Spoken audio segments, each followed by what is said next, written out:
이 시간 우리 각 사람에게 성령께서 살았고 운동력 있는 말씀의 권능을 체험하게 하여 주시고, 또한 우리의 주님이시며 구주이신 예수 그리스도의 은혜를 아는 지식이 더하게 하실 것을 확신합니다. 오늘은 사도행전 9장 23절에서 43절까지 함께 살펴보겠습니다. 23절에서 25절까지 함께 읽겠습니다. 여러 날이 지나매 유대인들이 사울 죽이기를 공모하더니 그 계교가 사울에게 알려지니라. 저희가 그를 죽이려고 밤낮으로 성문까지 지키거늘 그의 제자들이 밤에 광주리에 사울을 담아 성에서 달아내리니라. 부활 승천하신 예수께서 약속하신 대로 성령을 보내심으로 예루살렘의 교회가 설립되었습니다.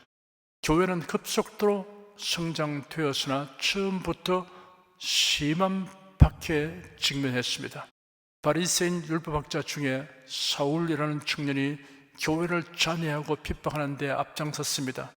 그는 다메섹으로 피신한 신자들을 예루살렘으로 잡아오려고 가다가 초자연적인 현상을 경험하였습니다. 정오의 태양빛을 무시하게 하는 기이한 빛이 그와 일행을 둘러 비추었습니다. 강렬한 빛에 압도되어 엎드려진 사울에게 부활하신 예수께서 나타나셨습니다. 비로소 사울은 나사렛 예수가 주님이시고 그리스도라는 사실을 알게 되었습니다. 그래야 전격적으로 회개하고 변화되었습니다. 신자들을 체포하려고 다메섹 성으로 갔던 그가 이제는 다메섹의 각 회당으로 가서 예수가 그리스도라고 전파하였습니다. 이를 유심히 살펴본 신자들은 사울에 대한 의심과 경계심을 풀었습니다. 반면에 당황한 유대인들은 사울이 더 이상 유대 교도가 아니라 그리스도인이 된 것을 알고 죽이려고 공동 모의하였습니다. 유대교를 배신한 자에 대한 응징뿐 아니라 예수 그리스도의 복음이 확산됨을 막기 위해서였습니다. 유대인들은 성문을 지키는 방벽을 매수하고 사울이 탈출하지 못하도록 조치하였습니다. 그들은 공권력을 이용하여 사울을 붙잡아 죽이려고 하였습니다. 고린도후서 11장 32절 33절에 바울은 이렇게 회고하였습니다. 다메섹에서 아르다 왕의 방백이 나를 잡으려고 다메섹 성을 지킬새 내가 광주를 타고 들창문으로 성벽을 내려가 그 손에서 벗어나노라. 사태가 이렇게 진전되자 사울의 제자들이 밤에 사울을 광주리에 담아 성 밖으로 탈출시켰습니다.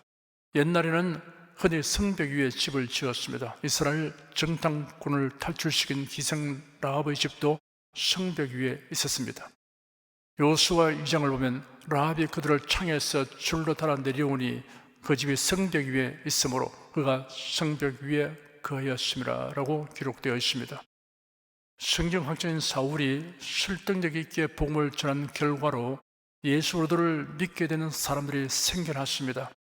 이들이 사울을 탈출시켰습니다. 구원받은 사람은 구원의 복음을 전하여 준 사람에게 감사한 마음을 가지기 마련입니다.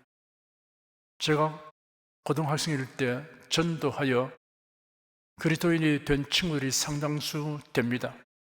60년이 더 된 옛날 일입니다. 그 중에는 목회자가 된 친구들도 있습니다.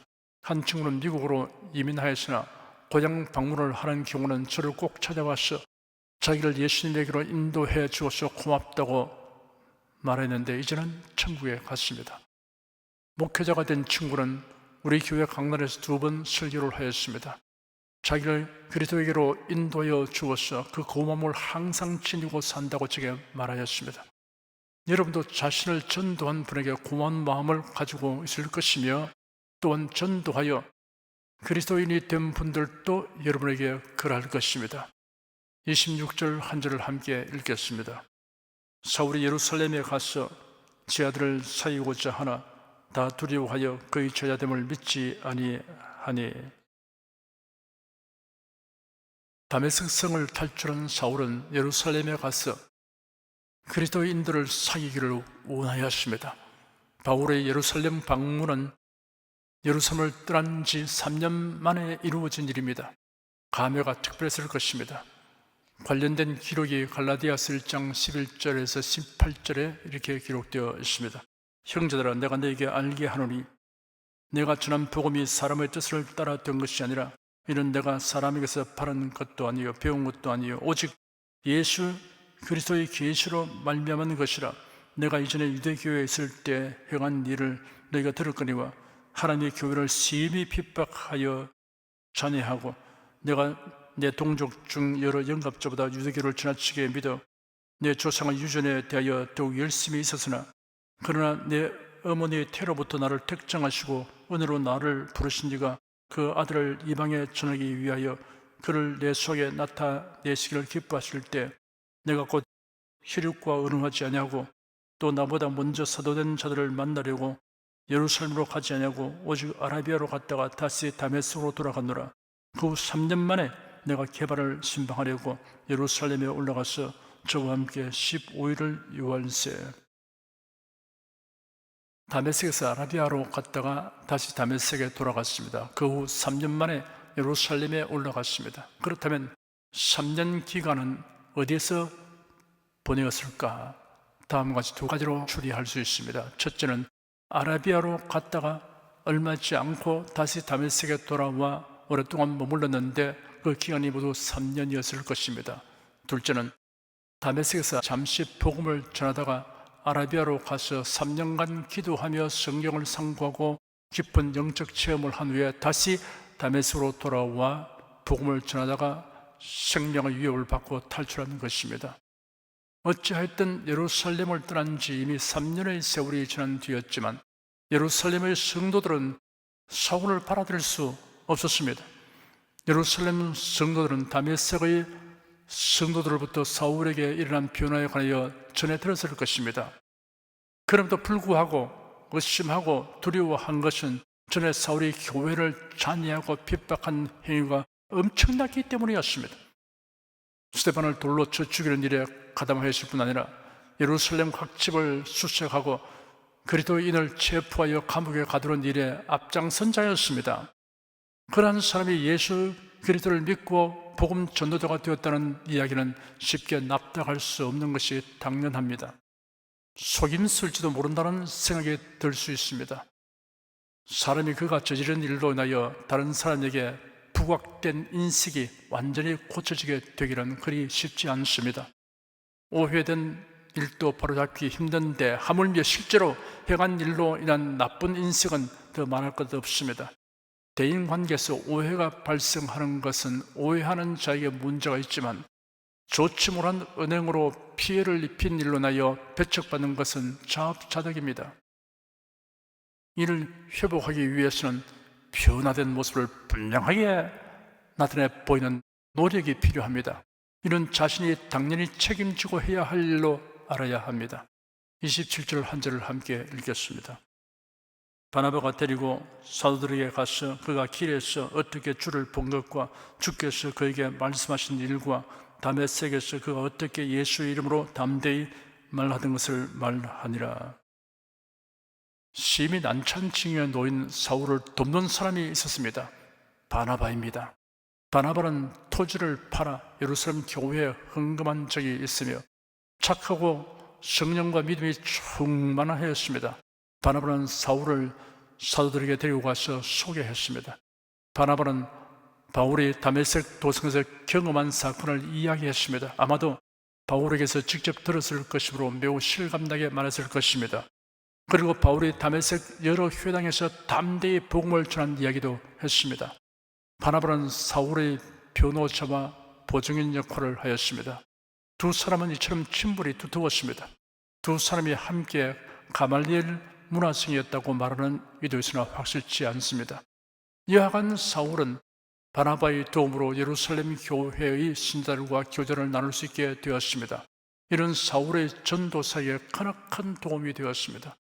다메섹에서는 아나니아가 사울의 변호자로 나서 죽었는데 예루살렘에서는 바나바가 변호자 역할을 했습니다. 변호가 필요할 때 선뜻 나서주며 추천이 필요할 때 기꺼이 신분을 보장하고 추천해 줄 사람이 과연 자신에게 얼마나 있을까를 평소에 검토해 볼 필요가 있습니다. 대인관계에서 신실하게 행함으로 얻게 되는 신용은 귀중한 자산이 됩니다. 불의하고 악하게 행하는 자를 옹호하고 지지하는 행위를 하지 않아야 합니다. 자신은 불의하고 악하게 행하여 사람들에게 해를 끼친 일이 없다고 해도 의로우시고 신실하신 하나님께서는 너도 그와 동료이다라고 판단하십니다.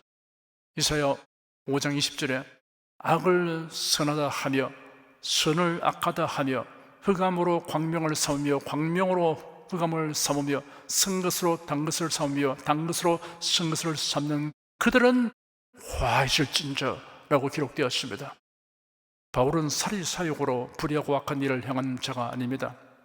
예언과 율법을 오해한 까닭에 예수들을 대적하는 것이 하나님을 섬기는 옳은 일이라고 판단하고 교회를 박해했던 것입니다.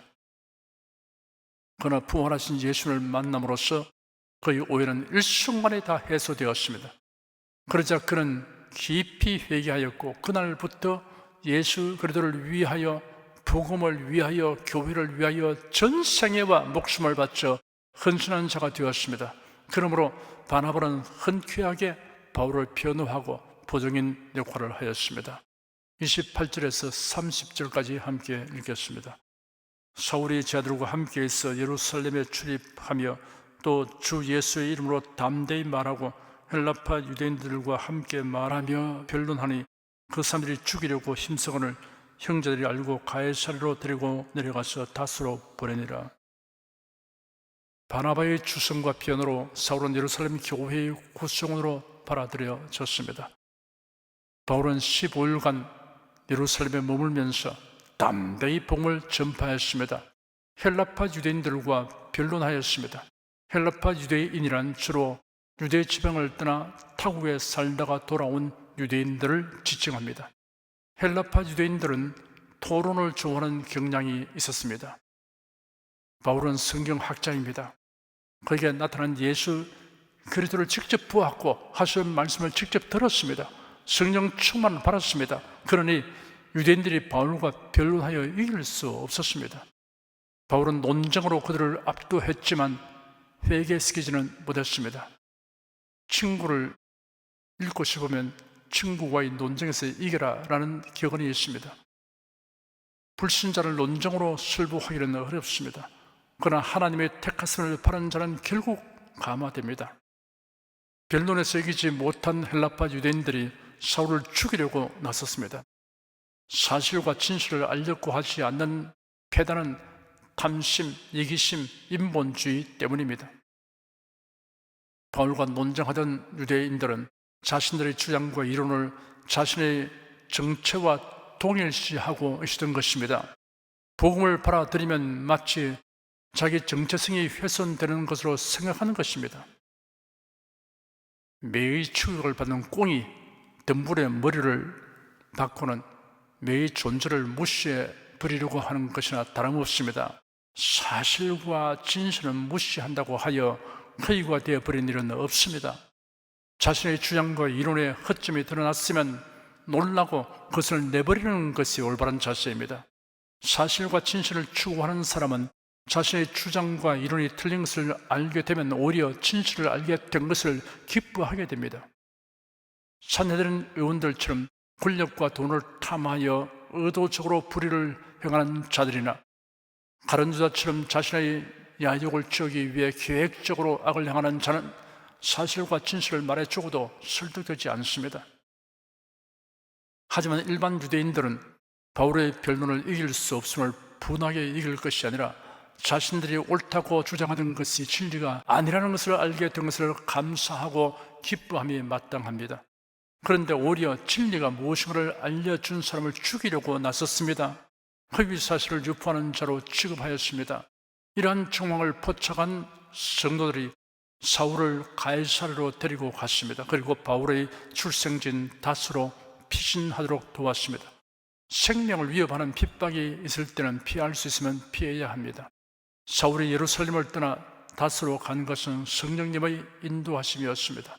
훗날 바울이 그때 일을 회상하여 한 말이 사도행전 22장 16절에서 21절까지 이렇게 기록되어 있습니다. 이제는 왜 주저하느냐? 일어나 주의 이름을 불러 세례를 받고 너희 죄를 씻으라 하더라. 후에 내가 예루살렘으로 돌아와서 성전에서 기도할 때 비몽사몽간에 보매 주께서 내게 말씀하시되 속히 예루살렘에서 나가라. 저희는 네가 내게 대하여 정답 말을 듣지 아니하리라 하시거늘 내가 말하기를 주여 내가 주 믿는 사람들을 가두고 또 각 회당에서 때리고 또 주의 증인 스데반의 피를 흘릴 적에 내가 곁에 서 찬송하고 그 죽이는 사람들의 옷을 지킨 줄 죄도 아나이다. 나더러 또 이르시되 떠나가라. 내가 너를 멀리 이방인에게로 보내리라 하셨느니라.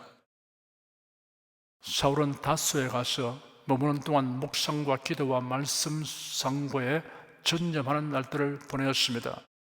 이방 선교의 초석을 놓은 하나님의 일꾼으로 준비하는 기회가 되었습니다. 아라비아에서의 3년과 다소에서 보낸 날들은 그게 신령한 충전 기간이었습니다. 일이 많고 힘들고 바쁠수록 예배에 힘쓰는 것이 결과적으로 시간을 잘 관리하고 세월을 아끼는 길입니다.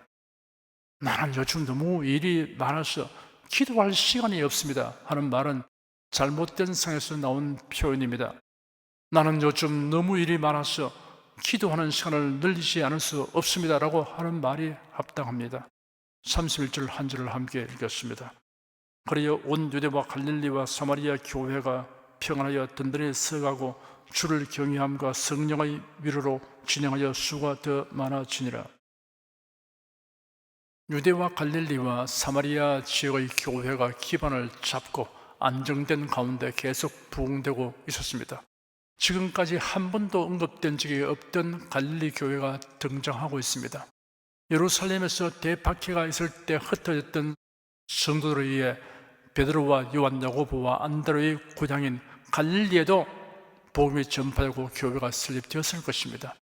초대교회가 이처럼 잠시 평온을 누릴 수 있게 된 것은 사울의 고향 다소로 피신했기 때문에 유대인들의 핍박이 소강 상태로 접어들었던 것입니다.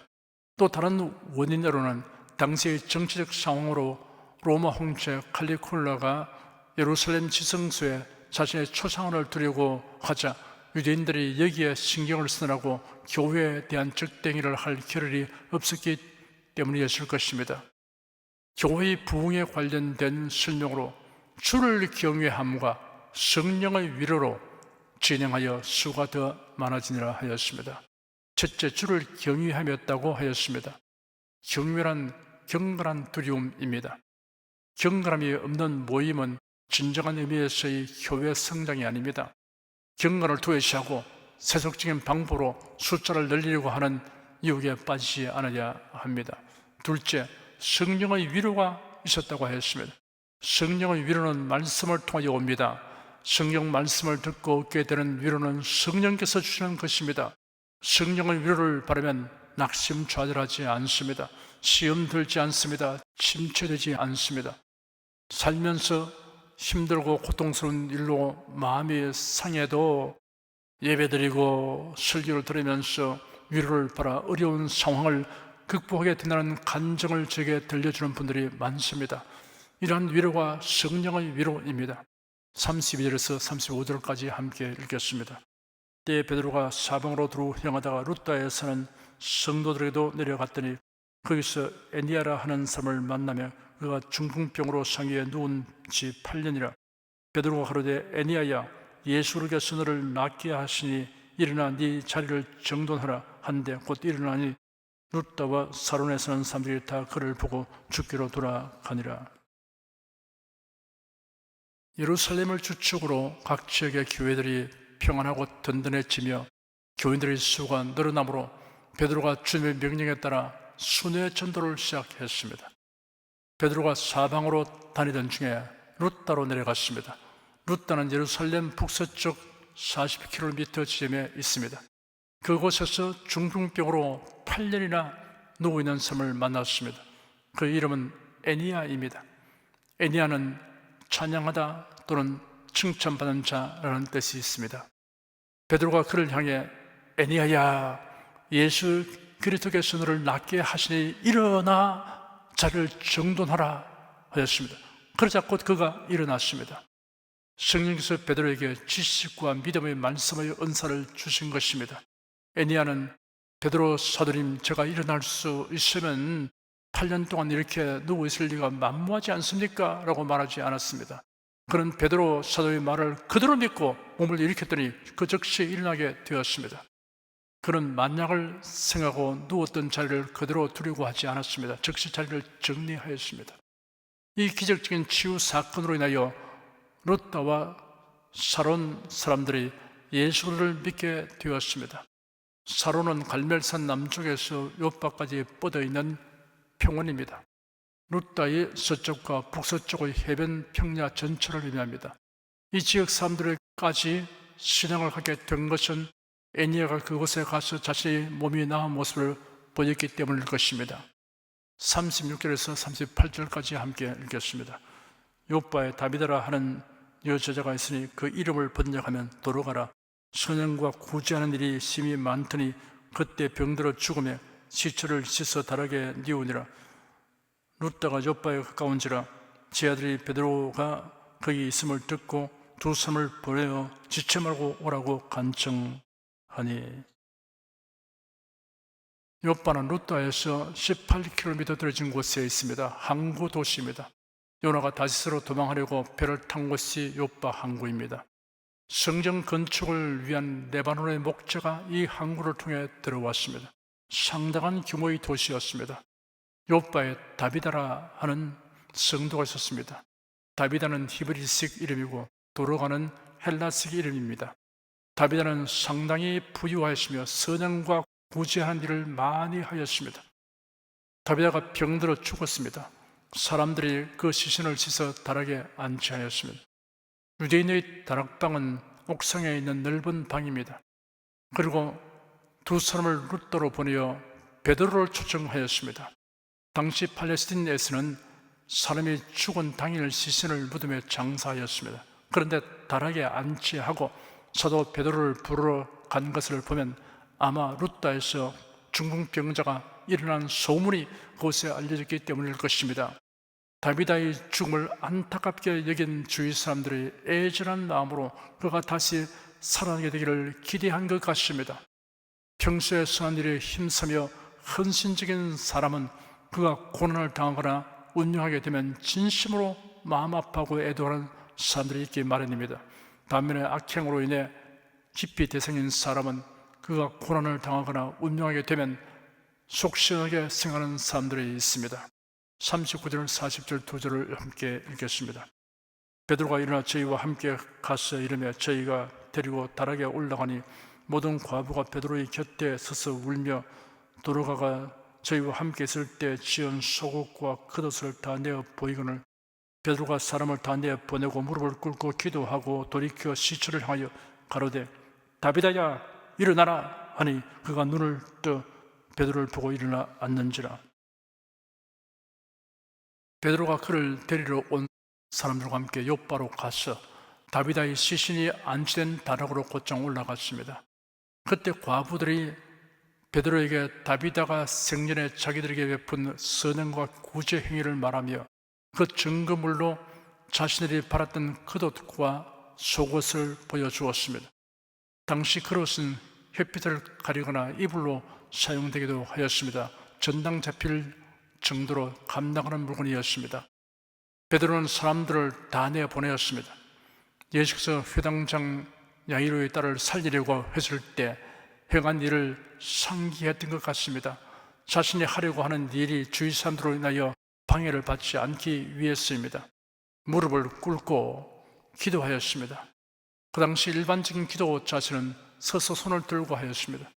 무릎을 꿇은 것은 간절한 심정을 나타냅니다.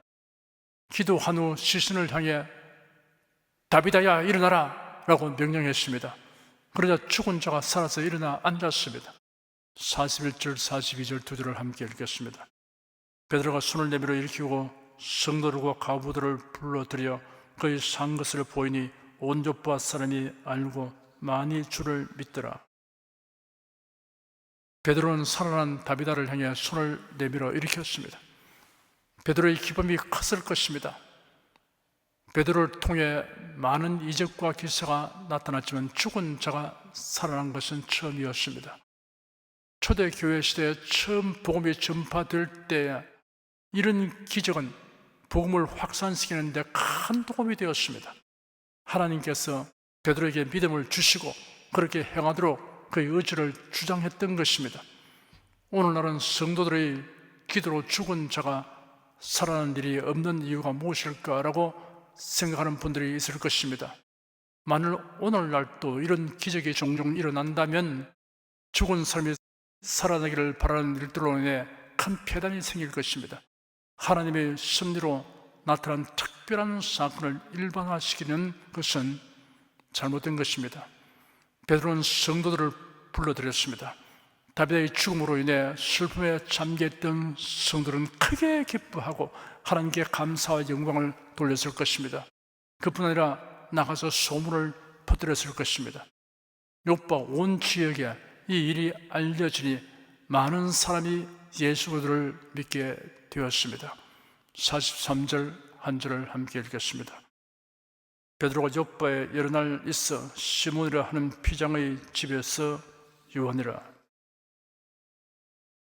베드로는 요파에 있는 시몬의 집에 여러 날 머물렀습니다. 시몬의 직업은 짐승의 가죽을 가공하는 일입니다. 죽은 짐승의 가죽을 다루기 때문에 유대법에 의하여 부정한 것과 접촉한 것이 되어 유대인들이 일반적으로 기피하는 직업이었습니다. 유대인 율법학자들이 율법에 기초하여 여러 상황에서 어떻게 처신할까를 가르친 교훈이 기록된 미시나에는 남편이 피역공 직업을 가지게 되면 단지 그 이유만으로도 아내가 이혼을 할 수 있었습니다. 베드로는 유대인들의 이러한 관습이나 편견에 얽매이지 않았습니다. 우리는 비성경적이고 비복음적인 관습과 편견을 배제하고 옳은 방향으로 변화시켜야 합니다. 이것이 신앙적 개혁 자세입니다.